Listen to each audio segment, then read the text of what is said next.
Welcome to scary গপ্প। Hello বন্ধুরা, আমি আছি প্রকাশ তোমাদের সাথে, আর তোমরা শুনছো স্ক্যারি গপ্প। আজকে আবারও একটি নতুন ভূতের গল্প নিয়ে চলে এসেছি তোমাদের পরিবার স্ক্যারি গপ্পতে 87 নম্বর এপিসোডে তোমাদের সবাইকে স্বাগত জানাই। আজকের গল্পের নাম শীতের রাতে ওয়েটিং রুমে। যারা এখনও চ্যানেলটিকে সাবস্ক্রাইব করনি তারা তাদের চ্যানেলটিকে সাবস্ক্রাইব করে সঙ্গে থেকো। আশা করি সবাই শীতের রাতে রাত 8টার সময় তোমরা চলে এসেছো আমাদের পরিবারের গল্প শুনতে। চলো তাহলে গল্পটা শুরু করা যাক। কেউ স্কিপ করো না, গল্পটা শুনতে থাকো। প্লিজ একটু সাপোর্ট করো। আমরা আস্তে আস্তে ছোট থেকে বড় সামনের দিকে এগিয়ে যাব। প্লিজ তোমরা একটু সাপোর্ট করো, সঙ্গে থাকো। ট্রেনটা যখন সালারডি স্টেশনে থামলো, সন্ধে তখন প্রায় 6টা। একই শীতকাল, তাই সূর্যি মামা অনেক আগেই ডুব দিয়েছেন পশ্চিমে। আদো ছায়া ছায়া নুড়ি বিছানা প্ল্যাটফর্মটিকে বেশ লাগছিল। এখানে গাড়ি বেশিক্ষণ দাঁড়ায় না। আমি ট্রেন থেকে নামলাম, হাতে একটা সুটকেস নিয়ে এগিয়ে গেলাম স্টেশন মাস্টারের ঘরের দিকে। প্ল্যাটফর্মে কোনো লোকজন নেই। যে 2-4জন যাত্রী নামলো তাদের আর দেখতে পেলাম না। হয়তো তারা কাছাকাছি থাকে, তাই লাইন টপকে বাড়ির দিকে পা বাড়িয়েছে। স্টেশন মাস্টারকে তার ঘরে পেলাম না। বুকিং কাউন্টারে একজন বসে আছে, সেও ডিউটি শেষ হওয়ার অপেক্ষায়। একটু দূরে একজন কুলি বসে চাদর মুড়ি দিয়ে। আমি বুকিং কাউন্টারের ভদ্রলোকটিকে জিজ্ঞাসা করলাম, এখন কোনো ট্রেন পাওয়া যাবে সাঁওতাল দিয়ে যাওয়ার? ভদ্রলোকটি আমার মুখের দিকে চেয়ে বললেন, না, তবে কারখানার কোনো গাড়ি যদি এসে যায় তবে হয়তো যেতে পারবেন। আমি আর কথা না বলে দাঁড়িয়ে রইলাম। ভদ্রলোক আমায় ওইভাবে দাঁড়িয়ে থাকতে দেখে বললেন, তবে পাশে বসুন, একটা যাত্রীদের ঘর আছে, নামমাত্র ওয়েটিং রুম, খুব একটা প্রয়োজন হয় না বলে, ওটার আর সংসার হয় না মশাই, ধুলোয় ভরা সব। আমি জিজ্ঞেস করলাম, রাত্রে কি স্টেশন ফাঁকায় পড়ে থাকে? তা কেন, কুলি থাকবে, স্টেশন মাস্টার থাকবেন। তেমন প্রয়োজন হলে মাস্টার মশাইকে বলে কাউকে পাঠিয়ে চাটা আনিয়ে দিতে পারবেন। চায়ের নামটা শুনে খুশি হলাম। তা আপনার ডিউটি কখন শেষ হবে? 8টায়। আমি আর দাঁড়ালাম না, সোজা ওয়েটিং রুমটায় গিয়ে ঢুকলাম। পকেটে রুমাল নেড়ে ধুলো উড়িয়ে চেয়ারে বসলাম। ধীরে ধীরে সন্ধে নেমে এলো। বুকিং কাউন্টারটা অন্ধকার, একমাত্র স্টেশন মাস্টারের ঘরে হ্যারিকেনের আলো জ্বলছে। বুঝলাম রাত্রে পরে স্টেশন মাস্টার আসবেন। কুলিরা কাছের পিঠে নেই। জমাট কুয়াশা নেমে এলো স্টেশনটাকে গ্রাস করতে। আমি একা বসে ওয়েটিং রুমে, সঙ্গে কেউ নেই যে 2-4টে কথা বলবো। সিগারেট বের করে দেশলাই চালালাম। ধোঁয়া ছাড়তে ছাড়তে নানা রকম কথা ভাবতে লাগলাম। কি দুর্ভোগ, ট্রেন আসতে দেরি হলো বলে এত ঝঞ্ঝাট। যাক, আর ভেবে কি লাভ। বাইরে থেকে ঠান্ডা হাওয়া ভেতরে ঢুকলো। বেশ শীত শীত করছিল। সুটকেস খুলে একটা চাদর বের করতে যাব, এমন সময় কে যেন বলে উঠল, কি ঠান্ডা বলুন, তা মশাইয়ের কি কলকাতা থেকে আগমন? চমকে উঠলাম আমি। কেউ ছিল না, অথচ এ কণ্ঠস্বর কার? পাশে তো কেউ ছিল না। সত্যি আমি ছাড়া তো কেউ ছিল না এখানে। তবে কি মনের ভুল? ভাবতে পারছি না আমি। আমার কাছ থেকে উত্তর না পেয়ে আবার সেই কণ্ঠস্বর, মশাই, জবাব পেলাম না যে, অবাক হচ্ছেন? আমি দেশলাই চালাতে যাব এমন সময় অদৃশ্য আগন্তুক বলল, দেশলাই চালাবেন যখন তাহলে একটা সিগারেট দিন না। আমি হাত বাড়িয়ে অন্ধকারে সিগারেট দিলাম আগন্তুককে। দেশলাই জ্বালিয়ে আগুন দিতে যাব, তখনই চোখে পড়ল অপাদ মস্তক সাদা চাদরে ঢাকা ভদ্রলোককে। যাক বাবা, একজন সঙ্গী পাওয়া গেল তাহলে। আচ্ছা মশাই, এখান থেকে যাবেন কোথায়? সাঁওতালডিহি। হ্যাঁ, নতুন টাউনশিপ, বেশ জায়গা, তবে এখন ওখানে লোকজন খুব একটা নেই। ঠিক তাই, তা কি করব বলুন? একজনের সঙ্গে দেখা করা দরকার, তাই এত দূর পথ ডিঙিয়ে আসা। তাই এত দেরি কেন? নিশ্চয় ট্রেন লেট। গোমো প্যাসেঞ্জারটা বড্ড দেরি করে আসে, সময়ের কোনো ঠিক ঠিকানা নেই। আপনি যাবেন কোথায় আমি প্রশ্ন করলাম। যাব তো অনেক দূর, কিন্তু রাত্রে গাড়ি পাবো না বলেই ঢুকে পড়লাম এখানে। কোনো রকমে রাতটা কাটলেই বেরিয়ে পড়বো এখান থেকে। বাড়ি কত দূর?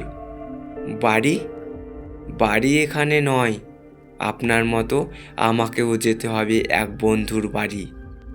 বন্ধুর অসুস্থতার খবর পেয়েছি যখন, তখন না এসে থাকা যায় বলুন? সত্যি তো, মানবিকতা বলে একটা কথা আছে তো। আজকাল তো মশাই এই শব্দটা বেমানান, এখন যার যা তার তা। আন্তরিকতা ধীরে ধীরে উঠে যাচ্ছে। ভদ্রলোককে বেশ জমাটি লোক মনে হলো, কথাবার্তা বেশ সরস। তারপর কিছুক্ষণ আমরা দুজনে চুপচাপ বসে রইলাম। বাইরে মনে হলো বৃষ্টি পড়ছিল। উঠে গিয়ে দেখলাম অনুমানটা ঠিক। আবার যেই বসতে যাব, হঠাৎ লোকটি ফকিয়ে উঠলেন, ও মশাই, একটু দেখে বসুন। দুঃখিত, কিছু মনে করবেন না, একদম দেখতে পাইনি। আমি দুঃখ প্রকাশ করলাম।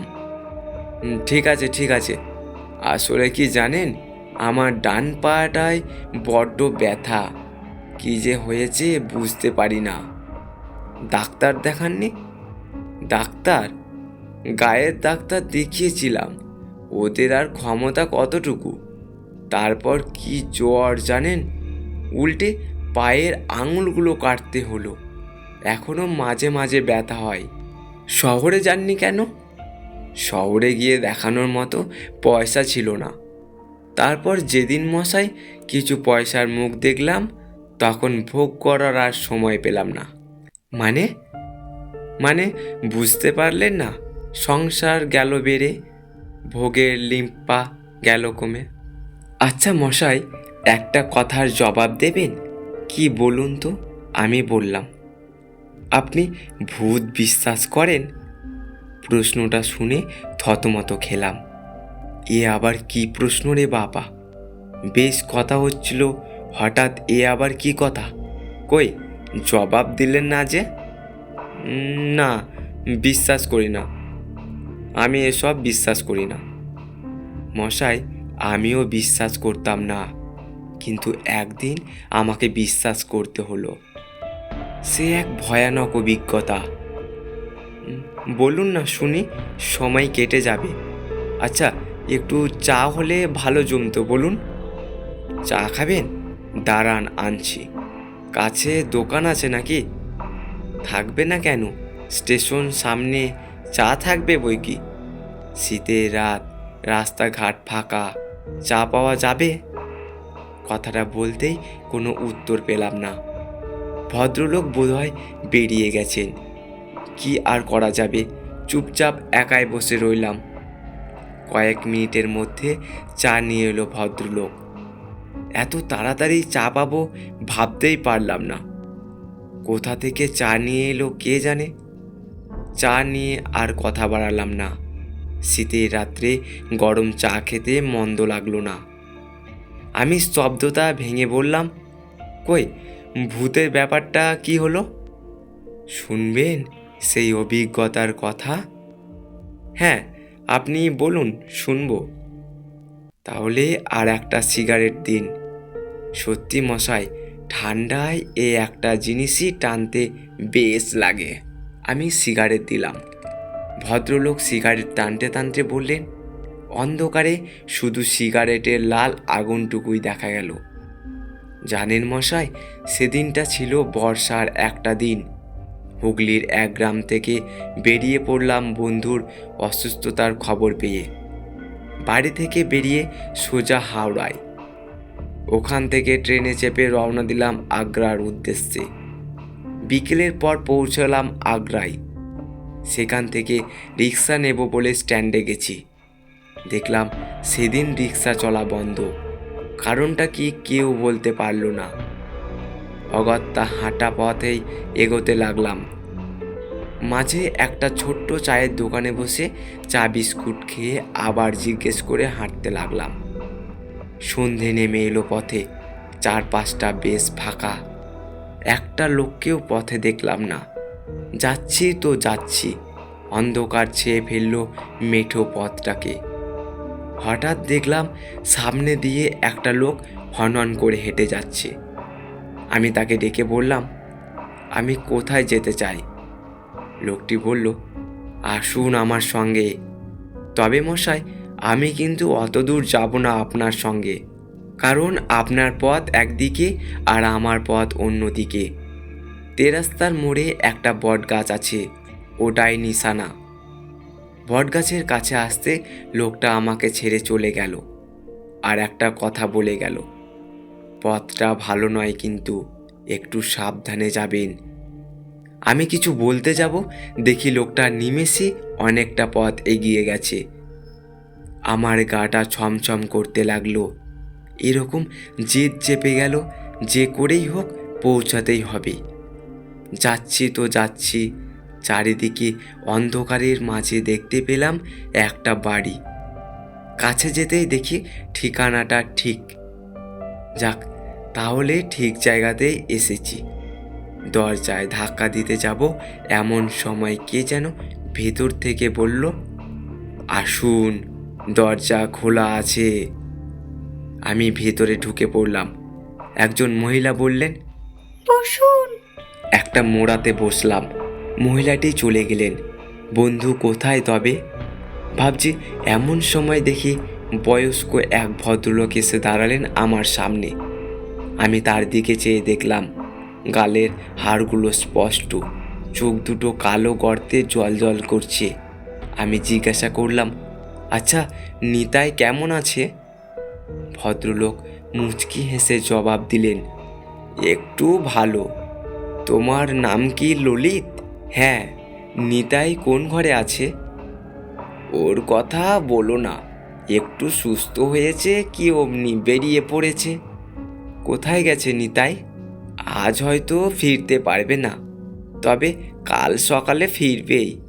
তোমার কোনো কষ্ট হবে না, খেয়ে দিয়ে এখানেই শুয়ে পড়বে। সকালেই দেখতে পাবে নিতাইকে। ভদ্রলোকের কি পরিচয় এখনো পর্যন্ত জানতে পারলাম না। হয়তো নিতাইয়েরই কেউ হবে। আমি আর সেটা জিজ্ঞেস করলাম না।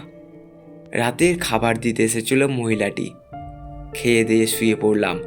কখন যে ঘুম ঢলে পড়লাম বুঝতেই পারলাম না। মাঝরাত্রে ঘুম ভেঙে যেতেই দেখলাম জানালা দিয়ে বৃষ্টির ঝাপটা আসছিল। উঠে জানালাটা বন্ধ করতেই দেখি চাদর মুড়ি দিয়ে কে যেন দাঁড়িয়ে। বেশ ভয় পেলাম। চেঁচিয়ে বললাম, কে কে ওখানে? আমি নিতাই রে ললিত। তুই? শুনলাম তুই নাকি কাল সকালে ফিরবি। দূর বোকা, তুই এসেছিস তখন আর না এসে থাকতে পারি? তা এখানে যখন এসেছিস থেকে যা কটা দিন। না রে, তুই যখন একটু ভালো হয়েছিস ভাবছি কালকেই ফিরে যাব। কিন্তু ললিত, আমি তোকে ছাড়লে কি হবে? এরা তোকে ছাড়বে না। খারাপ জায়গায় এসেছিস আর আমার সেই শক্তি নেই যে তোকে এখান থেকে বেরিয়ে যেতে বলবো। কেন, তুই কি তবে? নিতাই তখন লম্বা হতে লাগলো।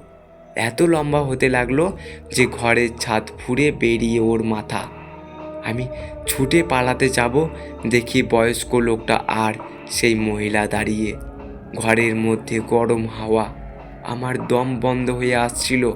চেঁচিয়ে বললাম, ছেড়ে দে, ছেড়ে দে নিতাই, আমাকে ছেড়ে দে। আমাকে বিপদে ফেলে তোর কি লাভ? নিতাই যেন ঘরে দুটো ছায়ামূর্তি আমাকে জাপটে ধরল, যেন অজগরের প্যাঁচ। দম নিতে পারছিলাম না। তারপর তারপর কি? আমি প্রশ্ন করলাম। কোনো উত্তর নেই। দেশলাই জেলে দেখি আমার পাশে কেউ নেই। শীতের রাত্রে গায়ে ঘাম জমলো। নিমেষে কর্পূরের মতো উবে গেল আমার সঙ্গীটি। ছুটে বেরিয়ে গেলাম।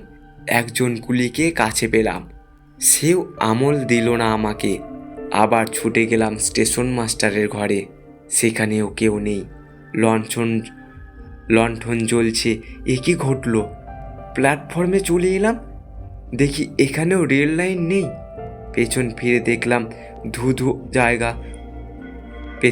দেখলাম ধুধু ফাঁকা জায়গা। প্রাণ ভয়ে দৌড় লাগালাম। কতক্ষণ দৌড়েছি জানি না। সকাল হতে দেখলাম আমি কলকাতার বাড়িতে। আজকের গল্পটা তোমাদের কেমন লেগেছে তোমরা অবশ্যই কমেন্ট করে জানিও। আর যারা এখনও চ্যানেলটিকে সাবস্ক্রাইব করোনি তারা চ্যানেলটিকে সাবস্ক্রাইব করে সঙ্গে থেকো। তোমরাও ভূতের গল্প লিখে পাঠাতে চাইলে ডেসক্রিপশন বক্সে মেল আইডি দেওয়া আছে, সেখানে তোমরা মেল করে দিও। আর তোমরা একটু সাপোর্ট করো প্লিজ। তোমরা সবাইকে গল্পটা শেয়ার করে দিও প্লিজ, একটু সাপোর্ট করো। কেউ স্কিপ করো না, গল্পটা শুনতে থাকো। দেখা হচ্ছে তোমাদের সাথে পরবর্তী একটা গল্পে।